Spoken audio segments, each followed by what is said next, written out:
Saudações. Eu me chamo Batista, tenho 35 anos e quero compartilhar o dia em que eu, minha mãe e o meu irmão mais novo tivemos uma noite de pânico e puro terror. A minha mãe sempre contava essa história para mim e meu irmão mais novo, o Emílio. Quando isso aconteceu, éramos crianças pequenas. E naquela noite não tínhamos ideia da gravidade do que estava acontecendo, e tampouco de que era algo sobrenatural. Eu vou relatar esse caso em terceira pessoa, como se fosse a minha mãe contando para vocês. Olá, eu me chamo Elzira. Sou natural de Mineiros, Goiás.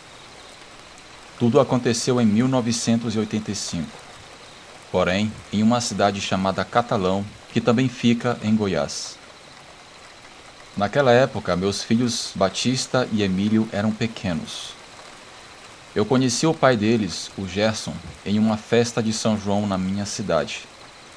Namoramos por um certo tempo até que nos casamos. Ele conseguiu um bom trabalho na cidade de Catalão, então tivemos que nos mudar para lá. Gerson trabalhava em uma transportadora e quando nós recém nos mudamos, aí o Emílio, meu filho mais novo, nasceu. Após o casamento, Gerson, com o passar do tempo, passou a apresentar comportamentos nada agradáveis. Ele às vezes chegava tarde do trabalho e eu percebia que ele tinha um hálito de que estava bebendo. Apesar de ele trabalhar em uma transportadora, ele não precisava viajar para outros lugares. Morávamos perto da BR-352. E vez ou outra eu escutava histórias de assombração.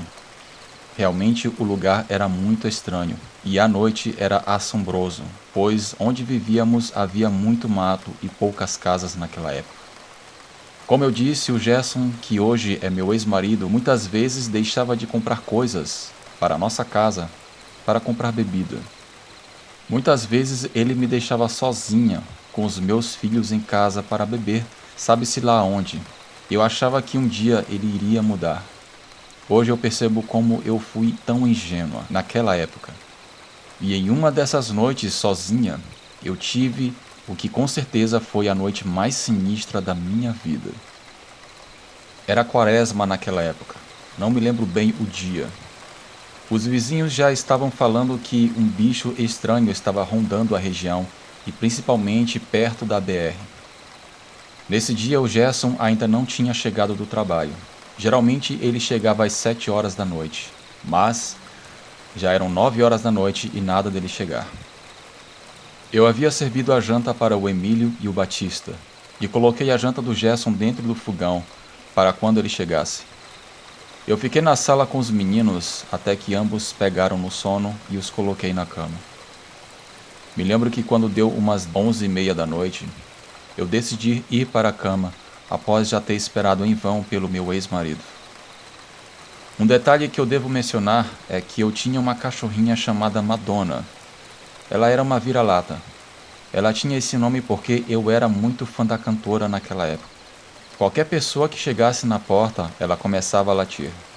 Eu me lembro que eu acordei umas 2 horas da madrugada para ir ao banheiro. E fiquei ainda mais triste ao ver que o Gerson ainda não havia chegado. Um calafrio sem explicação correu a minha espinha.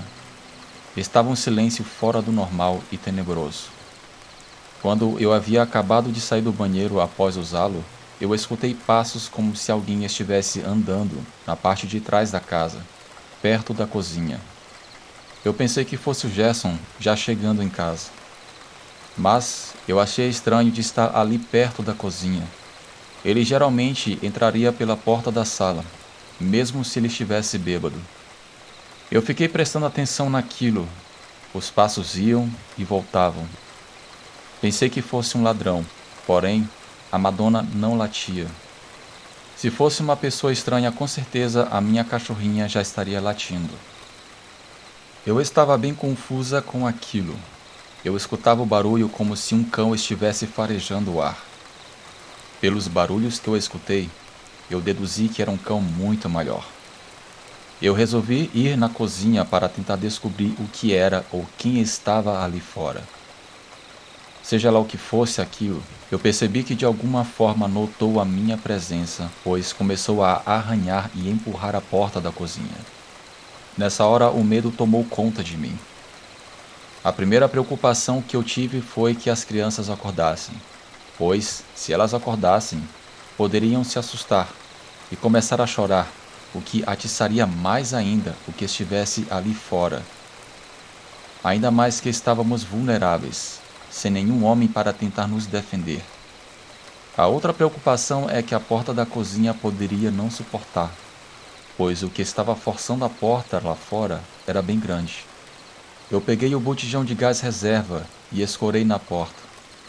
Depois eu empurrei um dos armários, que não era muito grande, até a porta. Tentei fazer isso com o mínimo de barulho possível.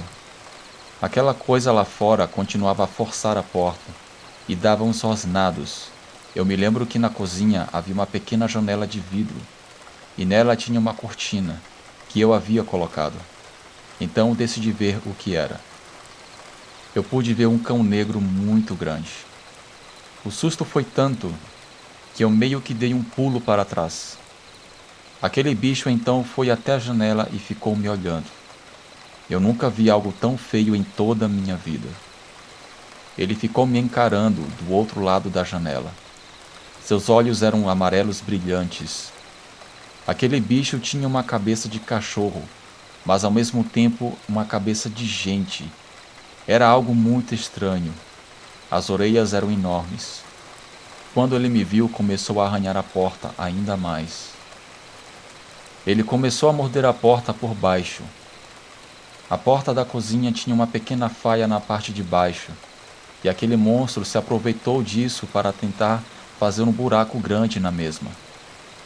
De pouco a pouco, ele ia tirando algumas lascas da porta, até que eu pude ver o seu focinho e seus dentes enormes que mal cabiam na boca. Ele enfiava o focinho no buraco da porta e ficava farejando. E cada vez que ele fazia isso, ele ficava ainda mais furioso. Ele babava e arranhava a porta. Às vezes ele ia até a janela e ficava me observando. Eu estava paralisada de medo, vendo aquele animal. Aquilo era algo de outro mundo. Eu me ajoelhei e comecei a rezar. Eu coloquei a mão na boca para tentar engolir o choro. Eu pensei que logo aquela criatura iria conseguir destruir a porta, e tanto eu como os meus filhos iríamos morrer naquela noite. De repente aquele bicho parou de tentar arranhar a porta. Eu o escutei farejando o ar. É como se alguma coisa tivesse chamado muito a sua atenção. Aquela fera então, em uma velocidade surreal, saiu correndo e eu pude escutar suas passadas como o trotar de um cavalo, correndo em direção à BR. Diante de toda aquela situação, o que eu considero um milagre foi o fato do Batista e do Emílio não terem acordado. É como se um sono profundo tivesse privado aos meus filhos de passarem pelo pesadelo que eu tive que passar. Obviamente eu não dormi naquela noite, pois o medo daquele bicho voltar era constante. Quando amanheceu, já por volta de 8 horas da manhã, o Gerson finalmente chegou em casa e logo iniciamos uma discussão. Eu disse a ele o que tinha acontecido. Eu mostrei o estado que ficou a porta da cozinha. As marcas de arranhões profundas que ficaram na mesma. O Gerson disse que poderia ser apenas um cachorro do mato.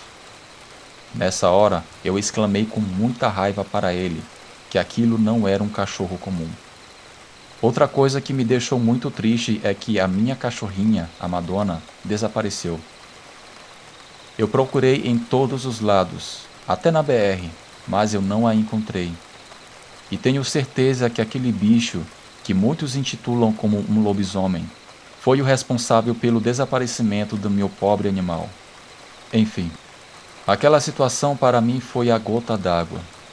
Eu decidi que queria voltar para a casa da minha mãe, em Mineiros. Eu queria o divórcio e levaria os meus filhos comigo. Eu fui até um orelhão e consegui ligar para minha mãe. E pedi a ela que alguém pudesse me buscar. Eu expliquei toda a situação. Eu não queria ficar mais um dia naquela casa. ainda mais tendo um companheiro que me abandonava à noite para beber sabe-se lá com quem, e eu não duvido que ele me traía com outras mulheres. No mesmo dia em que eu liguei para o meu pai, junto com meu tio, chegaram à tarde para levar eu e os meninos embora. Eles quase mataram Gerson, de tão revoltados que estavam. Só não fizeram isso por causa do Batista e do Emílio. Eu me senti aliviada quando deixei aquele lugar. O pavor de ter encontrado aquele lobisomem ainda é algo nítido na minha memória. É como se fosse ontem, e ainda hoje, contando essa experiência, eu sinto arrepios. Obrigada por ouvirem a minha história. Boa noite.